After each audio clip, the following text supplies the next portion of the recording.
சட்டம் ஒழுங்கை காக்க தவறிய முதலமைச்சர் விஜய் உடனடியாக ராஜினாமா செய்ய வேண்டும் என்று தமிழக பாஜக தலைவர் நயினார் நாகேந்திரன் வலியுறுத்தியுள்ளார்.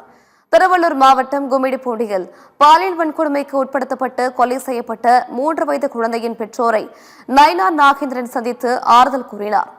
பின்னர் செய்தியாளர்களை சந்தித்த அவர், திமுக ஆட்சியை விட 100% அதிக குற்றங்கள் தாவேகா ஆட்சியில் நடைபெறுவதாக குற்றம் சாட்டினார். தமிழகத்தில் தொடர்ச்சியாக அரங்கேறி வரும் பாலியல் குற்ற சம்பவங்களை எதிர்த்து வருகிற 18ஆம் தேதி பாஜக சார்பில் மாநிலம் தழுவிய போராட்டம் நடைபெறும் என குறிப்பிட்டார். சட்டம் ஒழுங்கை காக்க தவறிய முதல்வர் விஜய் உடனடியாக ராஜினாமா செய்ய வேண்டும் என நயினார் நாகேந்திரன் வலியுறுத்தினார்.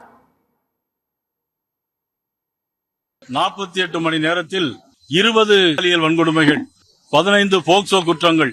யாருடைய ஆட்சியில்? தமிழக வெற்றி கழகங்களோட ஆட்சி. நிலைமை தலைகீழாக போய்கொண்டிருக்கிறது. கடந்த கால திமுக ஆட்சி 125% பாலியல் குற்றங்கள் அதிகம் அவருடைய ஆட்சியில், திமுக ஆட்சியில். ஆனா இன்னைக்கு பாத்தீங்கன்னா இப்பவே 100% தாண்டி போய்கொண்டிருக்கிறது. பக்கத்தில் தானே இருக்கிறது. 18ஆம் தேதி நீங்கள் சட்டமன்றத்தை துவக்க இருக்கிறீர்கள். 18ஆம் தேதி பாரதிய ஜனதா கட்சியுடைய சார்பிலே சென்னையிலே இதை கண்டித்து மாபெரும் ஆர்ப்பாட்டம் நடைபெறும். சட்டத்தை கையில் எடுத்து சட்டத்தை பாதுகாக்க தவறிய முதலமைச்சர் உடனடியாக ராஜினாமா பண்ண வேண்டும்.